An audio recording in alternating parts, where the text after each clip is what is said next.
Bonjour les gars et les filles du secondaire 1. Nous voilà encore que cette semaine, vous avez déjà reçu un cours cette semaine, c'était le diaporama conclusif du module de SPQR et de Rome. Et aujourd'hui, nous allons commencer un nouveau module, le module 8 sur le christianisme. Ce module, ça va être assez long, il va avoir que 6 chapitres. Et il a comme concept fondamental les valeurs du christianisme. D'accord. L'idée principale que nous allons explorer, la réalité sociale que nous allons explorer par ceci, ce sont les valeurs du christianisme. Aujourd'hui, nous pouvons être chrétiens ou pas chrétiens, pratiquer notre foi ou ne pas la pratiquer, d'accord. Mais il y a une chose qui est vraie. Notre société est bâtie sur le christianisme. Notre civilisation est née au Moyen-Âge et elle a été inspirée par le christianisme. Notre civilisation est basée sur la conception chrétienne de la personne et de la société. Et malgré tout le phénomène de la sécularisation, il y a certaines empreintes du christianisme qui restent très présentes aujourd'hui. D'accord, nous allons voir. Et quelles sont donc les valeurs du christianisme présentes dans notre société aujourd'hui? On va les voir tout de suite avec un exemple. Si je vous demande combien l'État de Rome, que nous avons étudié, dépensait pour la santé et pour l'éducation. Rome, société, empire extrêmement organisé, qui collectait les impôts et donnait plein de services, qui avait une loi super organisée, qui amenait les aqueducs, l'eau dans toutes les villes, qui organisait les égouts, les tribunaux, qui assurait un grand réseau de transport. Bien, Rome, de son grand budget d'argent, il dépensait zéro. Zéro pour la santé et zéro pour l'éducation. Ça ne veut pas dire qu'on ne s'occupait pas des malades. Les familles s'occupaient des malades. Les riches pouvaient se payer un médecin. Mais si tu n'avais pas de famille, si tu n'avais pas d'argent pour payer un médecin, tu étais destiné à rester malade tout seul, à mourir tout seul. Et l'autre chose, c'est l'éducation. Les Romains devaient payer leurs enseignants, leurs précepteurs. Aujourd'hui, par contre, si nous voyons le budget, il a été publié il y a quelques temps, un budget surtout provincial, nous allons voir que une des chapitres, les 2 chapitres les plus importants des dépenses de notre gouvernement, c'est tout à fait la santé et l'éducation. D'accord, surtout la santé dans cette période de crise virale. D'accord. L'aspect que le christianisme a caractérisé notre civilisation. La grande importance est donnée à la rationalité. En effet, l'idée de la rationalité vient des philosophes grecs. Mais les premiers auteurs chrétiens du 1er siècle, ils l'ont vraiment adopté. Ils ont continué cette théorie de la capacité rationnelle des humains. Par exemple, Saint Augustin a beaucoup apprécié l'idée que l'être humain est rationnel. La rationalité, c'est quelque chose qui, pour les théologiens, c'est l'image de Dieu que l'être humain porte. Saint Augustin, dans son temps, se trouvait en dispute, en discussion avec certains autres auteurs chrétiens. Saint Augustin était du 5e siècle après Jésus-Christ, qui disait que, par exemple, il fallait avoir une suite, une écoute totale pour la Bible, d'accord, comprendre la réalité du monde à partir de la Bible. Augustin dit, oui, la Bible, c'est la façon que Dieu se manifeste, se dévoile, mais nous avons aussi l'intelligence et la rationalité. Et donc, tout ce que la Bible nous dit doit être interprété à partir de la raison. Et si jamais il y a un conflit entre la raison et ce que la Bible dit, ça veut dire tout simplement que la Bible veut nous dire quelque chose de différent. Parce que c'est impossible, il dit, que la Bible nous dise quelque chose qui va contre la raison. La raison, c'est un don de Dieu. Là, cette appréciation de la rationalité, cette appréciation de la raison, a porté au fil du temps à quelque chose qui aujourd'hui est dominant dans la mentalité, mais qui vient de notre civilisation chrétienne qui s'est développée au Moyen-Âge. Et c'est la science. Qu'est-ce que c'est la science? La science, c'est la rationalité validée par l'observation, une approche d'observation et de réflexion de ce qui est la réalité naturelle. D'accord? Donc, c'est pas pour rien que la science vient de notre civilisation. Une autre idée, une autre valeur du christianisme, aussi paradoxale que ça puisse paraître pour certains, c'est l'idée que le pouvoir politique ne dépend pas du pouvoir religieux. D'accord? On verra dans les principes même du christianisme, il y a une claire séparation que l'autorité politique ne dépend pas de l'autorité religieuse. D'accord? On verra quand cette question a été posée à Jésus lui-même, qu'est-ce qu'il a répondu, fondateur du christianisme. D'accord? C'est vrai que cette distinction n'a pas été toujours claire. Pour les premiers chrétiens, c'était clair. Ils étaient des sujets de l'empereur, mais ils ne reconnaissaient pas l'empereur comme une divinité. Et ceci, ils l'ont payé cher. Ils l'ont payé cher avec un grand nombre de persécutions. Plus tard, quand Rome commence à s'affaiblir, bon là, avec Constantin, avec Théodose, on essaye de donner une nouvelle légitimité religieuse à l'Empire en adoptant le christianisme comme religion officielle. Les Romains d'abord ont persécuté les chrétiens. Et puis, ils ont adopté le christianisme. Ils ont fait du christianisme la religion de tout l'Empire. Mais déjà, au Moyen-Âge, avec Grégoire VII, si vous voulez chercher des approfondissements, à un moment donné, déjà les papes disaient non, l'autorité des rois, ce n'est pas une autorité absolue, ce n'est pas une autorité qui vient de Dieu. Pourquoi il prétend ceci? Et de l'autre côté, les rois et les empereurs disaient mais nous devons commander la société civile et ce n'est pas au pape ou aux évêques de commander cette société civile. On va voir qu'au fil du temps, à partir même des principes qui sont dans l'Évangile, dans les textes sacrés du christianisme, il s'affirme cette idée qu'aujourd'hui nous appelons la laïcité. D'accord? Une séparation entre les pouvoirs religieux et les pouvoirs politiques. Chose à dire comme introduction, d'accord, c'est la ligne du temps. La ligne du temps, ça va de l'année 1, ça c'est Jésus-Christ, christianisme, et on s'arrêtera à l'année 1200, d'accord? Et 1200, donc début clair et net de notre civilisation. Ce module donc a comme arc du temps, comme ligne du temps, se porte sur l'origine du christianisme et par ceci nous observerons aussi le Moyen-Âge, la désorganisation continuelle, le continuel déclin de l'organisation des Romains, même après la chute 476, et aussi les racines pour une nouvelle société qui s'affirmera, qui se développera non à la Renaissance, mais dans le bas Moyen-Âge, c'est-à-dire qu'à partir des siècles 11 et 12, parce que notre civilisation n'est pas la suite des civilisations des Grecs romaines, cela est fini, est tombé complètement. Notre civilisation est une nouvelle civilisation qui a son début dans les siècles 11 et 12, et qui a ses racines dans la conception chrétienne de la personne et de la société. Christianisme 1, premier chapitre.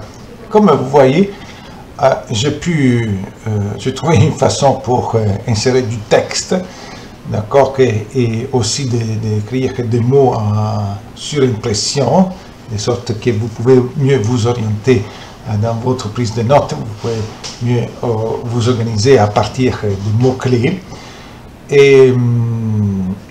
Mais je n'ai pas trouvé une façon pour insérer des photos ou des images, des cartes dans les vidéos. Alors je vais le faire d'une façon très simple, comme je l'ai fait déjà la dernière fois. Je vais prendre la caméra et je vais encadrer la photo sur l'image de mon écran de l'ordinateur. Merci à Naf qui m'a expliqué comment faire plus grand les pointeurs du curseur, d'accord, pour vous indiquer les choses, comme si j'étais là avec mon doigt et comme mon index pour indiquer les choses. Or, si quelqu'un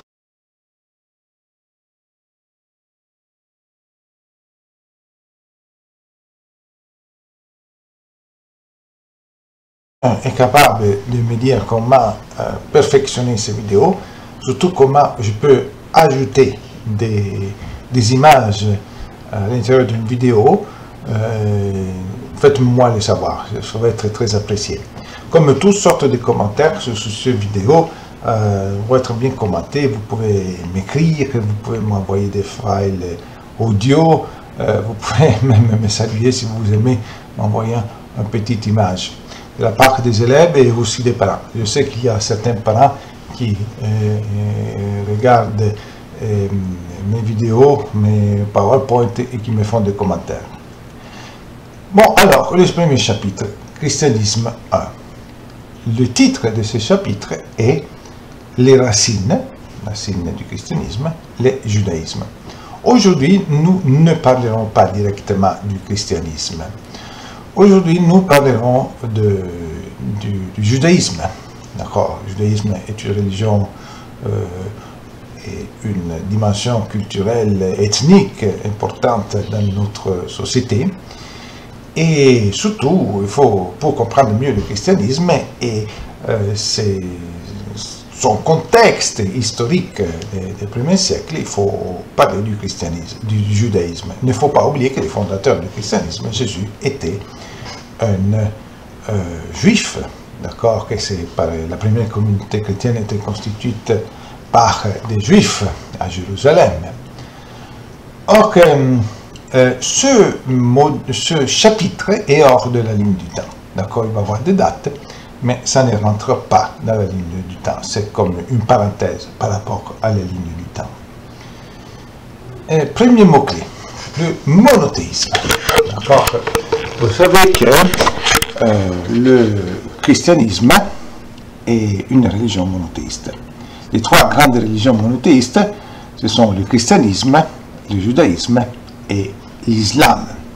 Du point de vue théologique, certains discutent, mais les chrétiens croient dans la Trinité. Oui, les chrétiens croient dans la Trinité, mais ils ont toujours affirmé que Dieu est un seul, en trois personnes, mais un seul. Okay?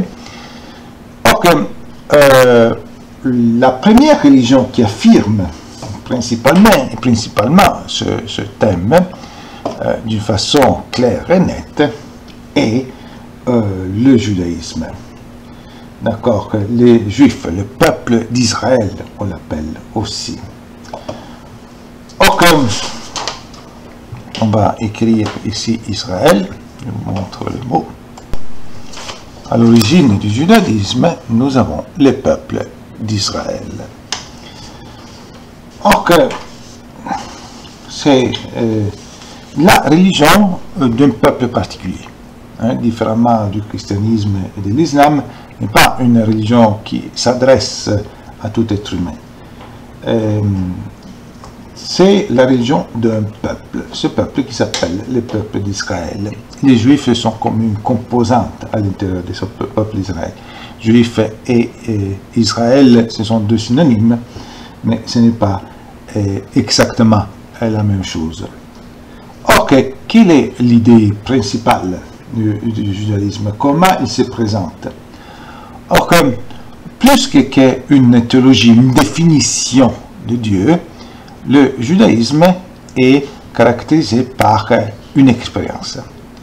Le judaïsme est une religion de l'histoire. D'accord? Un juif affirme d'avoir connu Dieu parce que Dieu s'est manifesté à l'intérieur de l'histoire de son peuple. Hein? Avant de définir Dieu comme un être suprême, supérieur, tout puissant, les Juifs, si vous demandez qui est Dieu, il dit un jour, un de nos ancêtres, c'était un Aramée, itinérant, nomade. Un jour, Dieu est allé lui a parlé. Abraham, sort de ta terre. Donc, et ce Dieu-là s'est manifesté dans l'histoire, dans ce peuple. D'accord? Et donc, c'est une religion historique, fondamentalement, qui affirme l'existence d'un seul Dieu. Le premier dans l'histoire, oui, c'est vrai, il y avait certains pharaons qui étaient monothéistes, mais pas autant que les Juifs, pas d'une façon si claire. On va voir les origines de ce peuple d'Israël.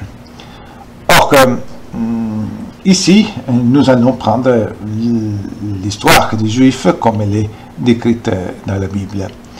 Comme dans tous les documents que nous avons dans l'Antiquité, ces documents-là sont parfaits avec une rigueur historique que nous connaissons ou que s'est affirmée plus tard. Comme pour la Mésopotamie, pour la Babylone, même les textes grecs, d'accord, sont toujours des textes religieux où des éléments, des événements réellement qui se sont passés réellement vont s'ajouter des éléments légendaires. Et pour nous, ici, c'est la même chose, d'accord? Plus on s'éloigne dans l'histoire, au début, si vous voulez, de nos contes d'histoire, nous ne savons pas quels sont les éléments réels et quels sont les éléments légendaires. De toute façon, cette histoire a influencé le développement de ce peuple. Alors, nous savons que vers l'année 1300-1250 avant Jésus-Christ, il y a les ancêtres des Juifs, qu'on appelle Hébreux, Juifs, Israélites, ce sont des synonymes, vivaient en Juifs, les descendants de Joseph, de Jacob, pour ceux qui se souviennent de l'histoire de Joseph. Et ils étaient réduits en esclavage, d'accord? Ils étaient discriminés, on les exploitait, jusqu'au moment qu'apparaît un chef charismatique. Ce chef charismatique s'appelle Moïse. Peut-être vous pouvez faire des liens avec le cours de culture éthique religieuse de M. Tovar. Et Moïse organise la fuite, la libération et la fuite de ce peuple avec cet événement prodigieux que c'est le passage à travers la mer Rouge. D'accord? À travers Moïse. Cette fuite de Juifs, cette fuite du peuple descendant d'Israël, de l'Égypte, ils sont passés par la mer Rouge qui se trouve ici, pour aller s'installer dans la Palestine. Bon, ce voyage, comme le livre de la Bible de l'Ancien Testament pour les chrétiens, de la Torah pour les Juifs, explique que ce voyage-là a duré 40 ans. 40 ans, ces milliers de personnes se sont promenées dans le désert du Sinaï, cet endroit-ci de la terre, le Sinaï, avant de s'installer dans la Palestine, qui était l'Israël ancien et qui encore aujourd'hui c'est à nouveau l'État d'Israël. 40 ans. Ce grand voyage s'appelle l'Exode. Et c'est dans l'Exode que le peuple d'Israël s'est formé à travers cette expérience. Or, il y a un événement particulier. Voici Moïse dans une statue de Michel-Ange, et qui s'est passé qui est raconté, qui s'est passé dans cet exode, qui s'appelle l'Alliance. D'accord? L'histoire des Juifs affirme qu'il y a eu comme un pacte tellement important qui est comme un mariage entre le peuple et ce Dieu qui les a choisis. Ce Dieu qui, d'abord, c'était une monolatrie, d'accord, adorer un seul Dieu, et qui puis devient la conscience que, par contre, c'est le seul Dieu unique qui existe, et que ce Dieu-là a choisi ce peuple parmi tous les peuples de la terre. Il va avoir un pacte qui s'appelle l'Alliance entre Dieu et ses peuples. D'accord, que Dieu choisit ses peuples parmi tous les autres de la terre et va l'assister pendant toutes les générations, mais en même temps, les Israélites doivent être fidèles à ce Dieu-là. Ils ne doivent faire absolument aucun autre culte à une autre divinité, donc rigide monothéisme. Et cette fidélité est exprimée aussi par les commandements, les 10 commandements que Moïse a obtenus. Il y a comme une sorte vraiment de signature de ce pacte. Or, cette idée de l'alliance a caractérisé toute l'histoire des Juifs. Les Juifs ont trouvé une terre, plus tard ils se sont installés, ils ont subi plusieurs persécutions, des déportations, de la dispersion, mais ils n'ont jamais perdu, cette partie d'Israélites qui plus tard seront les Juifs, n'ont jamais perdu l'idée d'être le peuple choisi par Dieu, d'être un peuple particulier parmi tous les autres peuples de la terre. L'idée de l'alliance. Et ceci, ça va leur causer une grande dignité, mais aussi beaucoup de troubles, comme on verra. Troisième mot-clé, David. Si l'Exode c'est vers l'année 1250, vers l'année 1000, nous avons un grand roi qui s'appelle David. David est considéré comme un roi choisi par Dieu pour que Israël arrive à son apogée. Ils vont vraiment conquérir et affirmer leur souveraineté sur ce territoire. Ils vont défaire tous les ennemis.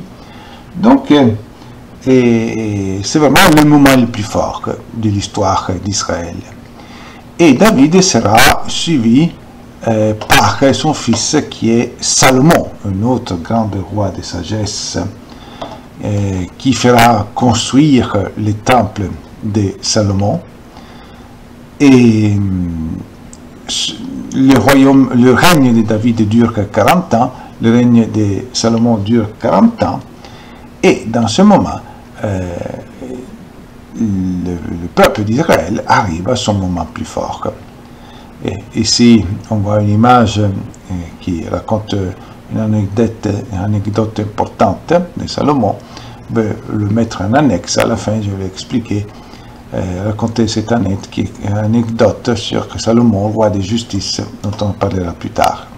Salomon fait construire le temple de Jérusalem, qui deviendra l'élément le plus important de la conscience ethnique des Juifs.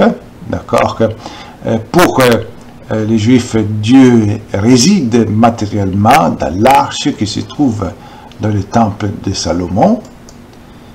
Mais après Salomon, c'est le déclin. Et on passe ici à l'autre mot-clé, le déclin. Les rois qui ont suivi n'avaient pas ni la hauteur morale, ni la capacité de gouverner de David et de Salomon. Et pour le royaume d'Israël commence un déclin. Un déclin qui portera à la domination d'Israël par d'autres peuples. Des peuples dont nous avons déjà parlé, comme par exemple les Babyloniens.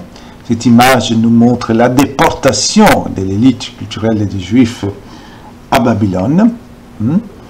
Et puis, ils seront soumis par les Perses, puis ils seront soumis par les Grecs et les Macédoniens.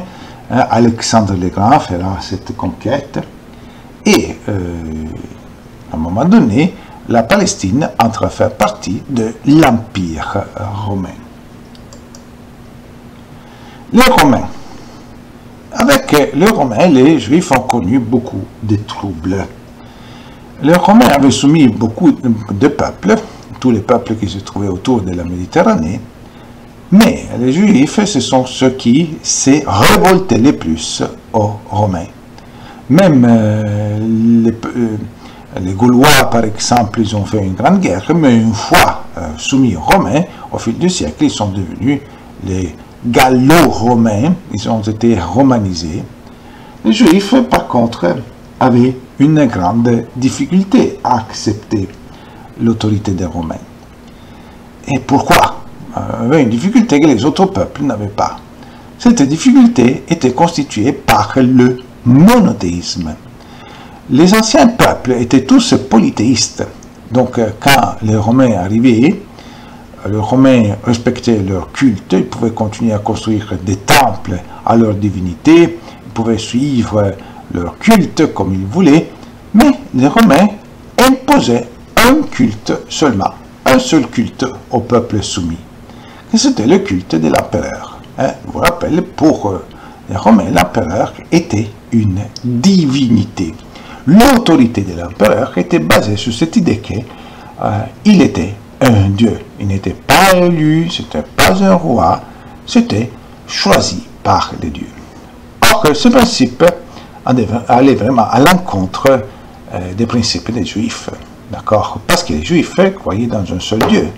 Et il y avait un pacte de tous les peuples, pacte écrit et vraiment sanctionné par les commandements écrits dans leurs textes sacrés, dans la Torah, dans le livre de l'Exode. Et ce pacte-là, ils avaient promis une fidélité dans le culte, dans l'adoration à ce Dieu unique. Donc, un juif ne pouvait pas accepter l'autorité de l'empereur.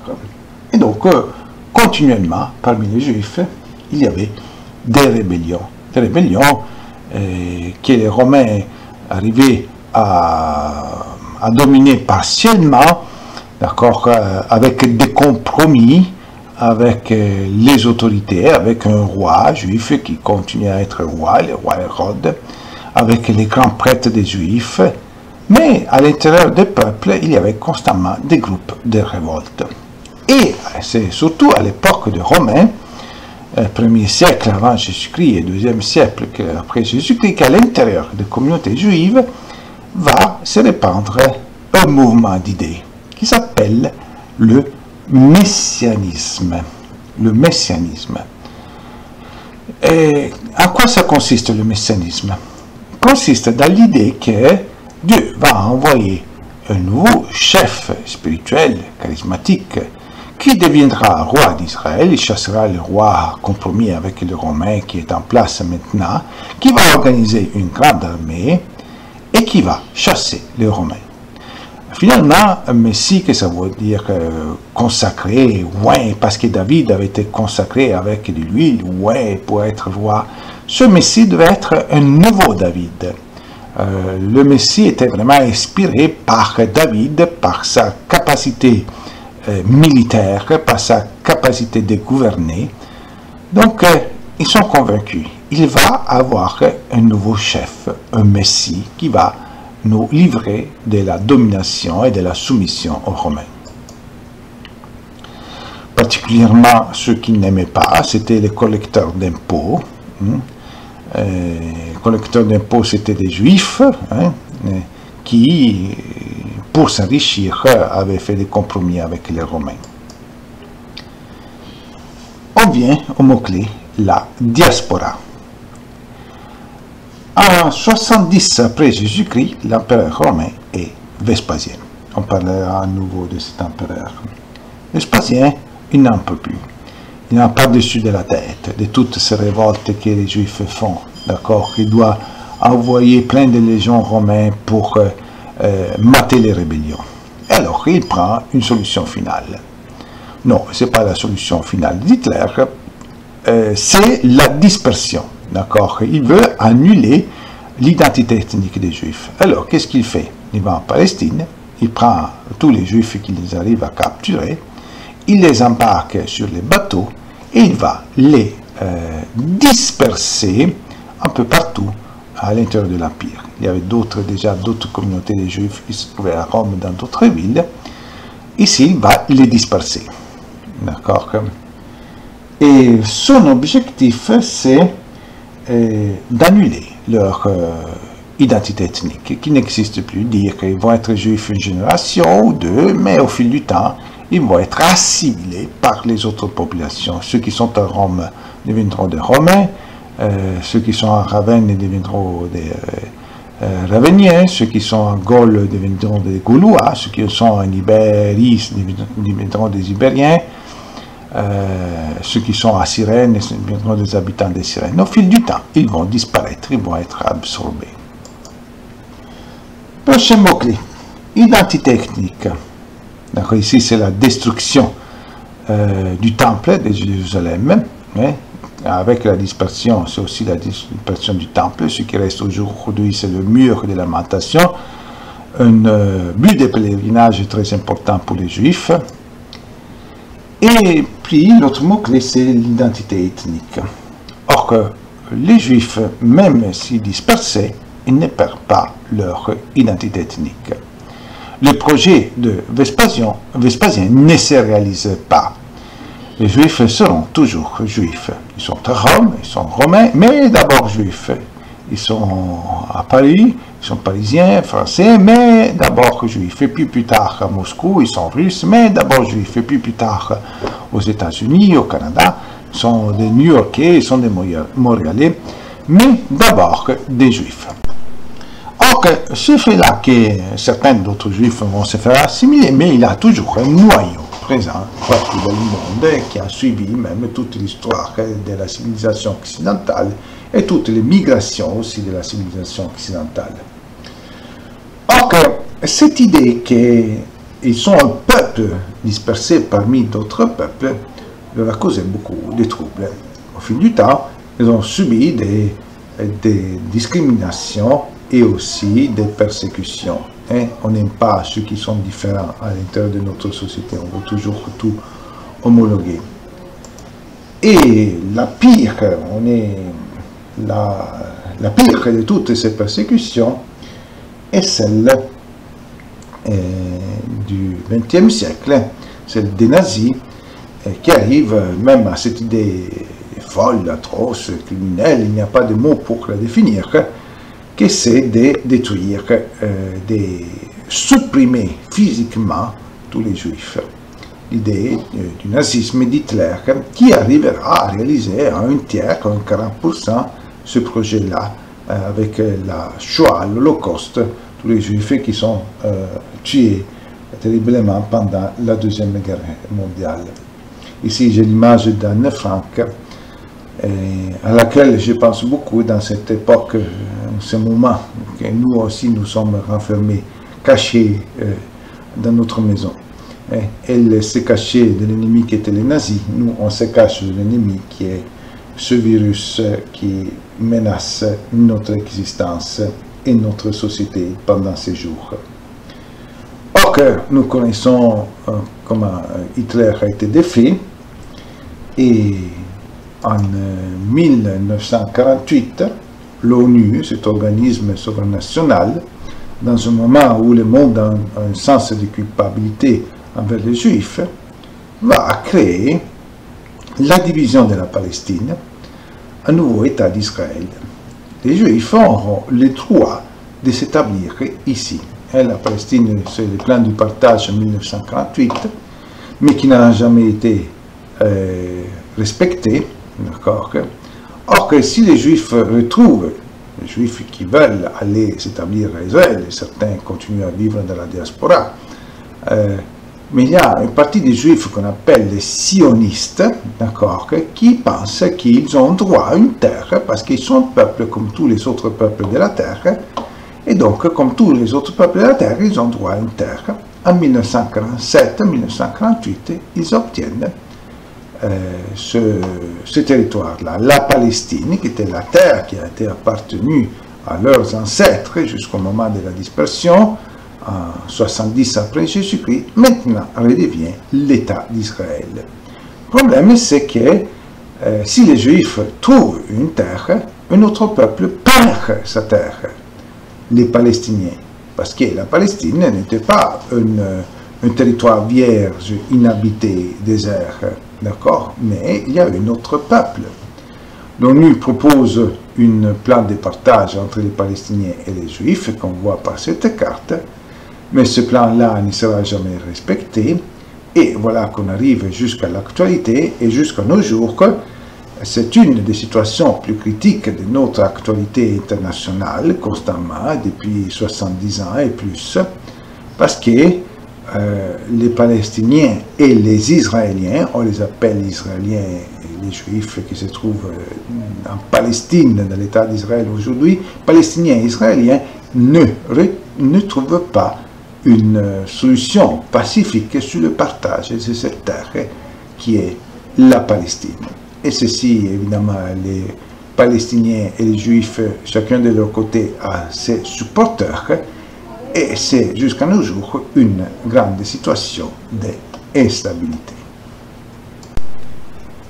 C'est tout pour aujourd'hui. Je vous recommande de prendre des notes comme si vous étiez en classe. Si vous ne comprenez pas quelque chose, vous pouvez arrêter la vidéo, avoir plus de temps pour écrire. Je dirais même que vous pourrez faire vos notes de cours directement dans votre cahier si vous voulez, pour vous que ça soit bien organisé. Si vous voulez, vous pouvez m'envoyer le PDF, le scan de votre cahier, d'accord? Et on continue de cette façon, d'accord? Je ne sais pas quand est-ce qu'on fera retour en classe, si la situation n'est pas rassurante pour rien, mais il ne faut pas perdre du temps. Et je fais appel à votre sens de responsabilité pour qu'on puisse continuer. Si on sera de retour en classe, je serai très content de voir vos cahiers et on verra à nouveau comment évaluer. D'accord? Mais surtout, on ne perd pas du temps, on avance dans notre programme avec le désir d'apprendre de plus. Contactez-moi comme vous voulez, par email, par audio message, vidéo message, pour tout type de questions. N'hésitez pas. Bien, à la prochaine. Prochain cours, ça sera la semaine.